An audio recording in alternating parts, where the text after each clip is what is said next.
So kind of diving deeper more into the block practice setup, we understand what a warm up is, kind of just getting the muscles loose, kind of breaking down the skill as it was shown in kind of just having them learn the basics of the skill, but now hitting from a tee. As discussed earlier, it helps to work each individual part of the skill. For example, turning of the hips, keeping the elbow up, bringing your hands through follow through, shifting of the weight, or stepping forward into the ball. Instead of throwing a ball to the participant, they can more focus on the movement of the skill, as I said. The instructor can also use technology in this part as well. They can use the slow motion function on a phone, camera, whatever it may be, kind of break the skill down even more.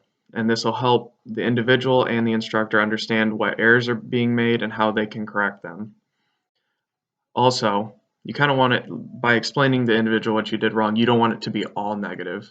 You want to start with something positive, for example, something they did well, maybe keeping their elbow up or turning their hips, keeping their hands down, whatever it may be. Then you want to start on what they did wrong. Next would be, I didn't really see much shift of the weight. I didn't see the leg lift. I didn't see you really follow through, not turning of the hands. Anything that could be in the skill that could be an error, you could address in that portion.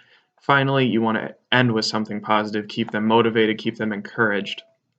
Say, you're going to do well in this next one, or just keep trying at it and it'll get better for sure. This kind of keeps them encouraged, as I said, and they will want to do better in the next attempt and keep pursuing and trying to get better at the skill presented to them. It's very important to keep them motivated and keep them interested instead of kind of just bashing them down with negatives on what they did wrong. Although most of it might be negative in the beginning, you still want to say they did a good job and they're actually trying, which is the most important part of learning the skill.